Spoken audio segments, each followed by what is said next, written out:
mulai. Kamera 1 record, kamera 2 record, audio siap. Action.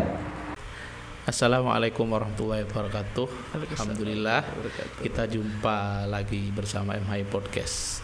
Namun malam ini tamu kita ini lain guys ya. Jadi ini orang jauh ini. Beliau adalah entar lagi aja langsung saya tanya aja nih. Langsung aja ya. MHI Podcast, para hadirin, ini malam ini sangat spesial sekali. Saya sangat bangga sekali, juga respect karena teman saya yang satu ini udah janji lama ini mau kesini, baru hampir 1 tahun baru setelah kesini, sekian purnama ini. Baik, sekian bersama lagi. Apa kabar? Alhamdulillah, lakulihal, masya Allah. Baru pertama ke Jember ya? Iya, baru pertama kali ke Jember. Oke. Perkenalkan, beliau ini Kang Zainul Haq. Beliau ini orang yang paling sibuk saya. Kalau Anda kenal sama beliau, story-nya itu jarang di rumah. Kalau nggak di kereta, di kafe, pokoknya di mana-mana dia ada. Cuman yang saya tahu hanya satu hal, yaitu beliau adalah pengurus pusat MPJ Media Pondok Jawa Timur. Dia orang sibuk sekali. Gimana perjalanan Anda ke Jember ini? Oke, kalau ini cerita awal ya Gus. Oke. Jadi perjalanan ke Jember itu hari ini sangat menegangkan sebenarnya, karena kan gitu. Anda memilih kereta sendiri. Iya, karena kan memang nge-forecast gimana caranya sampai Jember itu maksimal jam 7:30. Karena tiketnya kan ada jam 3 maghrib sama 7:30 sama jam 1 dini hari kan. Nah, terus nih memang disengaja untuk milih jam 7:30, tapi ternyata hampir telat karena di Kediri itu kebetulan ada jembatan yang di. Bukannya Anda dari Tulungagung? Iya kan, dari Tulungagung Kediri ke Surabaya dulu. Naik bis. Iya. Naik bis, habis itu ngereta. Nah, naik bis ternyata estimasinya itu sebenarnya 3 jam. Terus? 3 jam dari Tulungagung ke Surabaya. Nah, Gitu. ternyata di Kediri macet karena ada jembatan yang direvitalisasi, dibangun ulang. Nah, terus akhirnya macet, hampir ketinggalan bis, hampir ketinggalan kereta sebenarnya, Gus. Oh, gitu. Berarti Nah, Anda tertolong ini. Tertolong sekali. Saya tahu sekali yang menolong Anda ini tahu. Anda ini rupanya tadi ziarah ke Habib Soleh. Iya, wah itu destinasi wajib sih, bukan destinasi ya. Sebenarnya ke Jember itu tujuan utamanya ke Habib Soleh sebenarnya. Mungkin Anda ke Habib Soleh ada misi-misi tertentu ini. Ya Anda sebenarnya. orang jauh ke Nah, Jember gini, ke Habib Soleh. ada beberapa misi yang diemban sebenarnya, Gus. Wow. Lebih tepatnya dari ibu sama ayah itu ngasih dawuh kalau nanti kamu minta tolong, kamu sowan ke Habib Soleh. Insya Allah. Itu Anda pernah bilang begitu 1 tahun yang lalu. Iya. Desember tepatnya. Iya. Masya Allah. Oke. Akhirnya datang juga ke sini, bisa ke MHI, bisa sowan Habib Soleh. Amin. Alhamdulillah. Masya Allah, berkah banget lah pokok. Awal tahun lagi, Masya Allah. Ada yang ingin saya tanyakan. Siap. Apa yang Anda rasakan ketika ziarah di sana tadi? Nah ini cerita menarik sih. Saya kan pertama kali datang ke sana. Oke. Saya masuk ke Makbaroh, jalan dari gerbang masuk itu lemes, kayak kesabapan. Lapar, Anda ini lapar. Bisa jadi tapi Saya kayak menjanjikan makanan. iya, tapi vibes-nya beda Gus. Jadi kayak Oke. lemes, terus kayak badan itu panas tiba-tiba. Kayak merasa ini kenapa gitu. Sampai akhirnya itu saya bener-bener pas di. Atau jangan-jangan Anda membawa masalah banyak Enggak, sekali. itu jelas itu. Jelas ya. Jelas.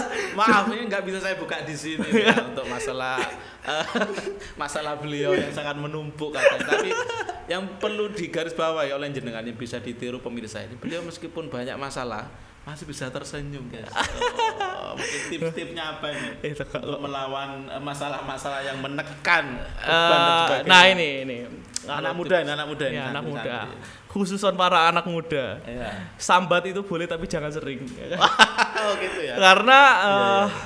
bagaimanapun juga kalau kita mau ngomongin vibrasi ya Gus, ketika kita sambat nanti istilah itu mestakung, semesta itu mendukung kesambatan kita. Makanya ketika ada masalah ataupun sedang dalam posisi yang kurang baik itu mau nggak mau tetap senyum, tetap memposisikan diri bahwa Allah itu selalu di samping kita, selalu membersamai kita gitu. Mau nggak mau harus senyum, harus bahagia, karena setiap situasi yang diciptakan, yang tercipta di dunia ini atas kehendak Allah gitu loh. Jadi apapun itu ya kita tetap harus syukurin. Kita dalam masalah kita harus bersyukur. Kan gitu. Terus kaitannya orang mempunyai masalah, kemudian beliau berdoa di tempat bisa, ketika di masjid bisa, lalu kemudian Anda memilih ziarah, mungkin ada relasi. Nah ini, jadi gini, banyak saya mendengar bahwa ada sebuah teori namanya itu the law of resonance. Jadi setiap the law of vibration juga, hukum vibrasi dan hukum resonansi. Semua di dunia ini itu ada getaran. Kita percaya bahwa makbaroh atau waliullah yang kita sering ziarah itu, beliau itu mempunyai getaran yang positif. Di masjid tentu, ya kan. Di tempat ibadah tentu. Tapi ketika kita mendatangi makam aulia, ya di situ kita mendapatkan getaran-getaran dari aulia tersebut. Maka dari itu biasanya ketika kita mendatangi makam aulia, waliullah ataupun emang makam-makam orang soleh, di situ kita merasa tenang, kayak gitu. Ya. Saya teringat ini satu kutipan dari Gus Dur kalau nggak salah. Gus Dur tuh pernah ditanya, Gus kenapa Anda kok sering berziarah ke kuburan satu, kuburan yang lain? Beliau berkata begini, kalau nggak salah ini mungkin bisa dikoreksi pemirsa. Saya lebih suka ziarah kubur karena orang yang sudah mati nggak punya kepentingan. Iya benar. Jadi kalau saya, orang seperti saya ke ini dikira punya kepentingan ini ke ini.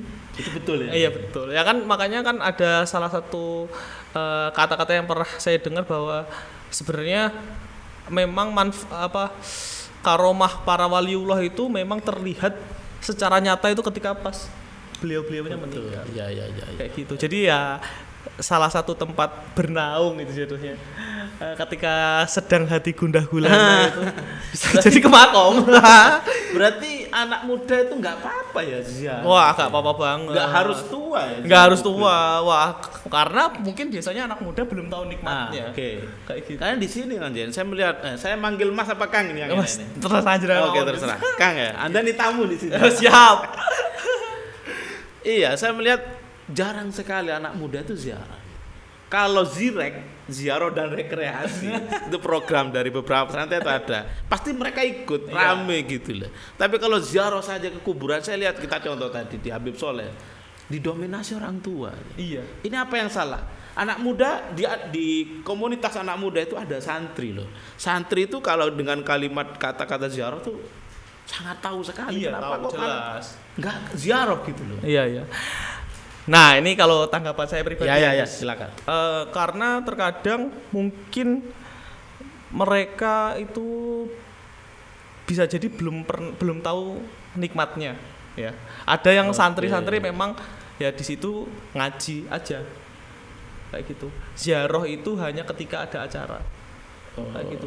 Tapi saya ingat kata-kata kakak saya, kebetulan beliau di pelosok ngewanti-wanti bahwa gimana pun caranya ketika kamu di pondok atau di suatu pondok atau bertamu di pondok, bisa usahakan datang ke muasis atau makbaroh yang ada di pondok itu, karena bagus sekali itu. Keberkahan pondok itu berasal dari beliau-beliau yang sudah tiada dan menjadikan pondok itu bisa semakin besar seperti ini gitu. Ya. Dan bisa jadi meskipun kamu bukan santri di situ, setidaknya kecipratan berkahnya beliau gitu. Betul. Memang hakikatnya mereka itu tidak meninggal. Mungkin secara biologis, secara fisik itu meninggal, tapi secara doa dan sebagainya itu masih hidup. Iya. Baik, ada pertanyaan lagi. Ini lagi rame ini sekarang. Siap. Lagi Jember ini. Baru saja ini. Yang saya tanyakan ke jenengan itu, bagaimana Anda menyikapi isu pesantren yang ada kasus pencabulan? Ini sekarang ada nih. Ya, itu rame banget. Wah, ini agak tugas MPJ ini apa ini? Oke, gitu lagi. jadi gini, silakan. Saya sudut pandangnya dari mana? MPJ apa Zainul Haq? Zainul Haq dulu kemudian MPJ. Oke. sebenarnya kalau Zainul Haq dulu ya, ini agak ya wah. Oke, Awas ini ditonton iya masalahnya ditonton nih. Jadi kalau Zainul Haq ya, ribuan, betul ya, ribuan.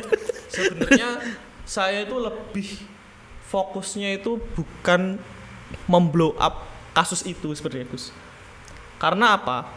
Ketika kita merespon secara masif, pertama nih ada dua catatan ya. Ketika kita merespon secara masif, itu bakal memviralkan berita itu otomatis. Semakin viral gitu. Semakin viral. Nah, tapi sebaliknya ketika kita nggak merespon, itu nanti tetap viral tapi dengan another version. Orang yang apa namanya? Orang yang nggak ngerti pondok, tapi mengkritisi pondok secara barbar kayak gitu loh. Nah, di situ kan sudah terjadi. Iya. Itu sudah terjadi. Makanya bijaksananya kita ketika menjadi netizen, terutama santri, ya mau nggak mau ketika ada berita tersebut, pertama tabayun jelas itu. Oke, keadaannya klarifikasi. gimana? Oke. Keadaan di sana gimana? Keadaan sebenarnya seperti apa? Kita nggak boleh sekarang itu ketika ada media sosial dan media cetak, media massa, kita ngomongnya media itu, kita belum tentu juga bisa percaya 100%. Ya. Betul. Karena kita juga bisa, kalau in case kita pun bayar media itu juga bisa gitu. Bikinin berita kayak gini. Karena memang posisinya pengen traffic, pengen popularitas kan kayak gitu. Nah, Pansos. mau nggak mau kalau memang itu terjadi di pondok terkait, kalau memang itu bisa diklarifikasi secara langsung, diklarifikasi. Kalau memang belum, ya mau nggak mau nunggu keputusan dari pihak yang berwajib kayak gitu. Investigasinya gimana kayak gitu. Kalau kita tiba-tiba ngambil keputusan, ya itu misalnya ngamuk, ya itu malah tambah pertama mencoreng kita sebagai kita sendiri ya, santri ya. kaum santri. Terus ya itu seperti yang dikatakan Lora Husain Basaiban ketika kemarin di EPJ Fest. Santri itu kayak anti kritik jatuhnya. Ketika ada problem santri, dia mengkritisi orang lain, perkataan orang lain, tapi dia nggak mau dikritisi atas apa yang terjadi dalam dirinya gitu. Contohnya itu tadi ketika kita ngedefense habis-habisan bahwa ini santri atau ini bukan pesantren salah.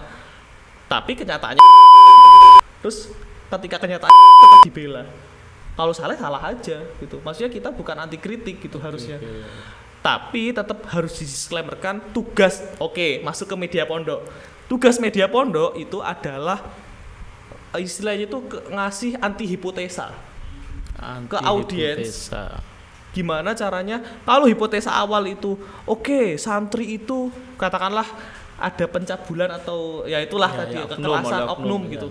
Nah, pada kenyataannya peran media pondok yang real itu adalah menciptakan suasana harmonis bahwa pondok pesantren itu yang seperti itu ada tapi kemungkinannya kecil. Berarti semacam disclaimer ya. Iya, kayak antipati bahwa ketika itu dibius kita ngasih obat anti bius kayak gitu loh, Gus. Iya. Jadi gimana caranya antipati itu, anti hipotesa itu masuk ke audiens dengan cara apa? Kita ketika ada video seperti itu, kita penuhi timeline mereka dengan culture santri yang sebenarnya. Gimana cara belajarnya, apa yang dipelajari, budaya di pondoknya itu apa aja, adab santri itu seperti apa, kayak gitu. Tapi apakah menurut Anda pribadi itu ada media sosial itu yang memang sengaja menyudutkan pesantren? Banyak. Kasus seperti sengaja di-blow up besar-besar. Itu banyak banget ya Gus, karena memang posisinya ya kita tahu lah bahwa di Indonesia itu Islam itu mayoritas sekali gitu. Bisa jadi ada orang yang anti-Islam secara terselubung bikin community seperti itu. Ada juga yang memang posisinya memang demi cuan karena traffic kan. Traffic yang tinggi sama dengan cuan gitu. Popularitas sama dengan cuan gitu. Ketika traffic tinggi, dia bisa jadi making money dari situ. Jadi memang ada orang kasus jadi dia itu mengambil keuntungan dari keterpurukan orang, dari ketergelinciran. Iya, banyak. Jadi kalau dalam namanya dunia digital itu seperti itu banyak kayak gitu. Wah, ngeri sekali Kang Zeno. Baik. Ini sudah mewakili MPJ juga ya? Bisa jadi, tapi kalau dalam kita ini semua MPJ. Ya. Nah, yang di regional ini contoh ini sekarang di Jember lagi ada kasus, mungkin jenengan bisa cek nanti. Oknum kiai yang katanya mencabuli dan sebagainya. Itu di regional kita udah di grup itu udah rame. Ini sikap kita bagaimana ya? Untuk sementara saya bilang ya untuk masalah ranah hukum itu bagian yang hukum. Kita ini tugasnya untuk membangun citra pesantren. Ngasih anti Betul, hipotesa. betul, iya. Jadi gimana Ngasih caranya hipotesa. misal nih kayak MHI, kegiatan MHI itu apa aja yang bikin orang itu membayangkan gitu kalau wah ternyata pondok pesantren itu tidak semenakutkan itu. Iya. Bukan misal sarangnya ini, bukan Iya, sarangnya iya, ini gitu. Iya, betul. Ya kan betul. itu. Kayak gitu. Makanya adanya media pondok itu salah satunya itu. Bukan hanya mensyiarkan dawuhnya Masyayikh tapi juga memberikan anti hipotesa kepada opini-opini publik tentang media pesantren, opini-opini publik tentang pesantren gitu loh. Yang citranya itu mungkin dicitrakan buruk kayak gitu. Ini kayaknya tiap tahun ini. Oh, mesti ada. Narasi pesantren. Mesti ada itu. Kasus pesantren dibesar-besarkan sampai Dan yang lebih amazing lagi, berita terkait pesantren itu lebih viral. Iya. Kalau Iya, kita betul. tarik ya, Iya. kalau kita tarik dalam setahun belakang ini, berita terkait pesantren dan Islam.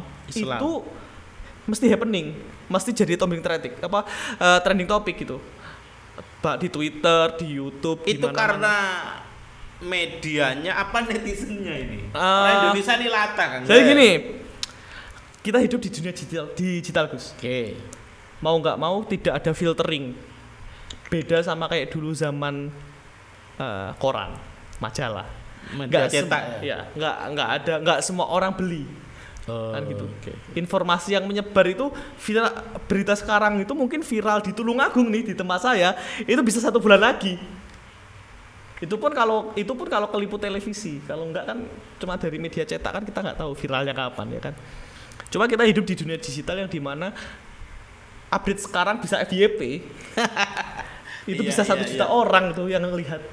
Gila. Bisa ratusan ribu orang yang melihat gitu. Ya, Dan itu langsung salah. dibagikan semua orang gitu. Tanpa filter. Bayangin tanpa filter. Jadi bukan netizennya, tapi memang di era ini seperti itu. Bisa jadi setahun terus berikutnya Iya, semakin bisa tambah viral gitu. Makanya kita sebagai kaum santri mau nggak mau itu nggak boleh seperti katak dalam tempurung. Oke. Yang dimana kita menutup kemungkinan yang menciptakan keviralan. Ketika kita menolak itu, ya mau nggak mau kita tetap tertindas. Dalam artian kita nggak tahu nih, ketika ada berita ini antipatinya gimana caranya. Kita nggak pernah belajar, misal kita nggak pernah belajar sosmed, nggak pernah belajar Instagram, nggak pernah belajar Facebook, nggak pernah belajar TikTok. Ketika ada berita kayak gini, gimana caranya? Bingung kan? Iya. Iya kan? Betul sekali. Makanya di situ kita nggak boleh kayak gitu. Sebagai santri kan harus agile, istilahnya harus lincah gitu, harus lunak. Kalau ada sesuatu baru ya kita pelajarin gitu. Nggak boleh. Ada sesuatu yang baru harus kita pelajari. Iya. Misal jangan sampai kita ketinggalan kalau dulu banyak tokoh-tokoh Islam, tokoh-tokoh yai katakanlah atau tokoh-tokoh asatid yang ya kita ngapain masuk Facebook. Ketika semua orang-orang minhum itu masuk Facebook, kita baru sadar, oh Facebook ternyata nggak apa-apa. Oke, masuk Facebook, minhum pindah ke Instagram. Pondok-pondok itu sibuk setengah Facebook, minhum di Instagram udah punya basis. Ya, media-media yang katakanlah itu ya just a traffic for money, itu udah punya traffic. Terus kita mau masuk Instagram telat, mereka udah masuk ke TikTok sama YouTube. Nah, terus kita gimana? Harusnya ketika ada platform baru dan itu viral, bisa dikaji secara komprehensif dulu. Apakah ini layak untuk dijadikan wadah platform santri berkembang kayak gitu loh. Tapi jangan lama-lama. Ini kayak gini kan sekarang, kayak kemarin kita mendatangkan di MPJ Fest kan ada Lora Husen. Ya itu emang saya bisikin, Lora, ini posisinya santri itu anti TikTok di sini. Ini tolong dihewes-hewes gitu. Ada sebagian makanan TikTok itu haram. Iya, makanya joget-joget. Makanya di awal itu kan Lora Husen itu langsung bahas TikTok itu kayak gini-gini. Nah, kayak gitu. Baik. Terima kasih. Bisa dilanjut ya? Ada 2 pertanyaan lagi. Siap. Oke. Ini mengenai MPJ. Oke. Itu kadang ada yang tanya seperti ini. Kalau kami ikut MPJ itu dapat apa? Ayo, silakan jawab ya. Ini pemirsa ini jawab langsung di podcast kita ini malam ini. Oke. Ini pertanyaan template semua umat sebetulnya. Betul sekali. Dan setiap halakomul multaqo ada ini. Mesti ada. Oke. Maka nyun sewu. ada yang pengasuh juga. Takokno le, lek melok MPJ entuk opo pondok ya iki. Oke, Silakan. ini saya menjawab secara diplomatis ya. Ya. Oke, sebelumnya kalau teman-teman belum tahu MPJ itu Media Pondok Jawa Timur, itu komunitas yang tercipta kopdar pertama, founding father itu ada 7 pesantren ya Gus. Sebutkan bisa? Ya bisa, ada Sidogiri, ada Langitan, ada Lirboyo. Lirboyo, ada Ploso, ada Pondok Menara Al-Fatah Tulungagung, Sabilur Rosyad. ada Pondok Gasek itu pondoknya Yai Marzuki Mustamar, Pondok Pesantren Sabilur Rosyad, ada Blok Agung, terus ada Genggong, 8 berarti. Nah, terus dibentuk di Malang. Sebenarnya grupnya itu ada sejak Desember, cuman Februari baru lahir. Februarinya lahir kayak gitu. Nah, jadi penjelasan singkatnya MPJ ini tercipta karena keresahan media pondok pesantren yang konektivitasannya itu tidak ada, kecil, ada tapi kecil. Tapi kecil. Misal nih, gimana caranya pondok MHI nyambung sama Ploso? Oke. Itu kan gapnya jauh banget. Yes. Gimana caranya Kalau dulu pakai besan Kang Jen. Iya. Sekarang beda. So beda ya, beda. Kalau dulu Oke. cara nyambungnya itu beda. Zaman digital. Iya. Kalau dulu besanan. Baik, lanjut. Nah, akhirnya dengan adanya MPJ, pondok kecil-kecil itu untuk nyambung ke Lirboyo, untuk nyambung ke Sidogiri, untuk nyambung ke Langitan, yang pondok-pondok yang di Jawa Timur itu pondok besar, otomatis gampang karena ada wadahnya. Oke, itu yang pertama.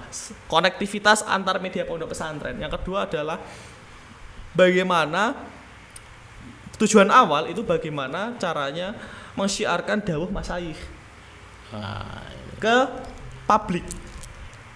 Ke publik sudah ya, bukan Iya. hanya ke alumni. Bukan, karena memang ngapain ke alumni kan alumni udah jelas tahu. Oke. Targetnya itu ke publik, gimana caranya dawuh masyayikh itu, masyayikh siapapun pondok pesantren di Jawa Timur, gimana caranya dawuhnya itu bisa diserap oleh masyarakat. Kayak gitu. Nah, oke, kembali ke pertanyaannya. Ya. Apa yang didapat kalau ikut Apa yang MPJ? didapat ketika gabung MPJ? Ini biasanya yang bertanya seperti ini adalah anggota yang belum pernah ikut programnya MPJ. Betul. Atau baru satu kali itu ikut langsung dia bawa pertanyaan tersebut. Iya. Baru gabung langsung. Iya, Atau mau gabung. ya biasanya newbie banget itu Gus. Ya, newbie.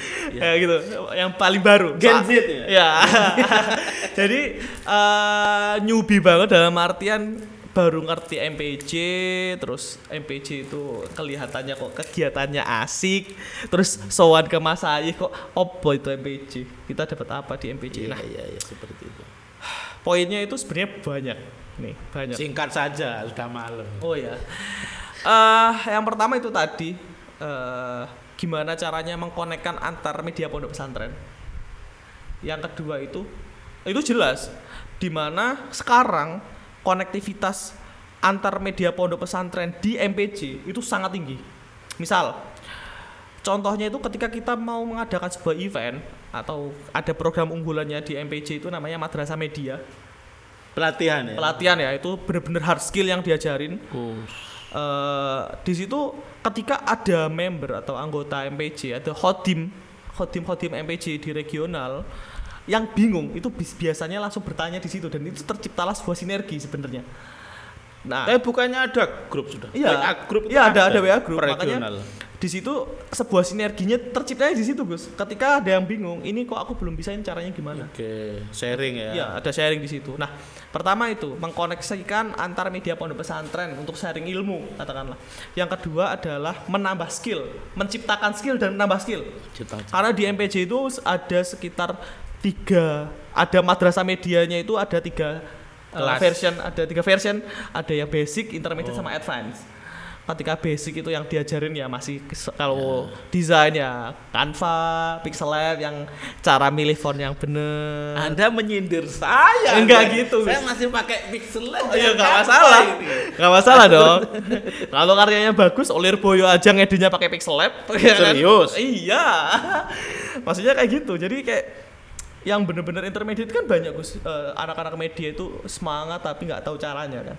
semangat tapi nggak tahu caranya, nggak punya wadah komunitas, bingung, tanya ke akhirnya siapa. stuck kan. Nah di situ Stuck. MPJ itu jadi wadah gimana caranya skill hard skill terutama bermedia itu bisa tercipta, bisa upgrade. Contoh, gini caranya desain pakai Canva. Udah lama sih, udah pro, nyobalah pakai Corel atau nyobalah pakai Photoshop kayak gitu. Nah, ketika itu udah di situ udah ahli, nanti kita di MPJ pun bakal ada namanya mesti ada kelas ekonomi. Wah, ini bidangnya pemirsa ini. Ya kan? Eksibis ini. Kalau sudah ngomong ekonomi tanya ke beliau. Bisa dijabri. Nanti nomor WA-nya saya tulis. Karena mesti ada ekonomi. Jadi banyak Gus case-case yang saya terima itu ketika Mas, aku itu bisa desain tapi aku nggak tahu cara duitinnya. Itu after sessionnya di kelas MPJ itu mesti ada itu nanti. Ada itu ya. Mesti ada. Jadi setelah menciptakan skill, terus mempertajam skill, kemudian monetizing. Jadi bisa itu mesti dicuankan. Ya, itu mesti ada. Nanti entah kita kolaborasi sama komunitas terkait atau kita ngundang praktisi itu mesti ada kayak gitu. Nah, Masya Allah MPJ. Itu mempertajam skill. Nah, ntar belum masuk ke yang 2.0, yang intermediate yang dimana belajar After Effects, belajar Premiere, ya kan? Ada Ya Premiere, kan? Yang bener-bener advance kayak itu, terus Final Cut Pro dan lain-lain. Nah, nanti kalau yang 3.0 kemarin kita ngundang sutradara nasional. Siapa yang dimana? itu? Ya Gus Daniel Rifki kan. Yang Haji Backpacker ya kan, siapa sih ya nggak tahu beliau. 99 nama atas nama cinta itu kan yang beliau juga gitu. Jadi kita ngundang praktisi yang di mana praktisi dari Jember ada yang datang? ada ya. Ada motoran, bakit itu motor nih, bakit media tuh. Saya itu bakit Anwar Lele nih kayaknya sama kru ini sama. Nah, jadi itu yang kedua. Jadi gimana caranya skillnya teman-teman santri itu tercipta dan mumpuni ketika diutus yai untuk mensyiarkan dawuh-dawuhnya. Kembalinya syiar ya. Iya. Jadi syiar.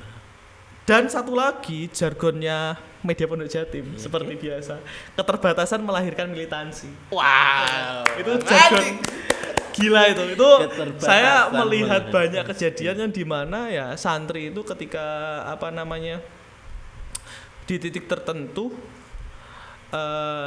istilahnya gini, kalau bahasa Jawanya nanti tolong dikasih subtitle ya Gus. Oke, siap. Bahasa Jawanya itu keterbatasan melahirkan militansi itu ketika ya adanya seperti ini, onone koyo ngene, mbuh piye carane kudu dadi. Mbuh piye carane yai ngaos tetap harus terstreamingkan, atau mbuh piye carane dawuhnya yai itu terdesainkan secara rapi meskipun gearnya itu seadanya. HP. Ya HP seadanya. HP ditaleni. Iya. Kayak kemarin tuh saya tuh Taleni Rafia. Itu dari pondok Gimana tuh, pesantren. Sako ya? Iya, Sako. Pondok pesantren Syekh Abdul Qadir Jailani ya? Iya, betul. Probolinggo. Itu ketua regionalnya langsung, HP-nya ketua regional, kebetulan dia ketua regional Probolinggo. HP-nya buat live streaming dikasih tali rafia. Buat jadi holdernya. Itu kalau bukan santri nggak mungkin. Nggak terpikirkan. Iya, jadi di situ saya terenyuh bahwa ini beneran keterbatasan melahirkan militansi itu kayak gitu. Makanya ada namanya khidmah untuk yai, khidmah untuk masyayikh, dan militansi gimana caranya khidmah itu lancar dan dawuh masyayikh yang kita abdikan diri kita itu tersiarkan ke masyarakat kayak gitu. Makanya ada salam khidmah, salam militan gitu. Salam khidmah, salam militan. Baik, luar biasa Unisa. Ini kalau diteruskan sampai Fajar Sodik. Udah, namun aduh. Cut.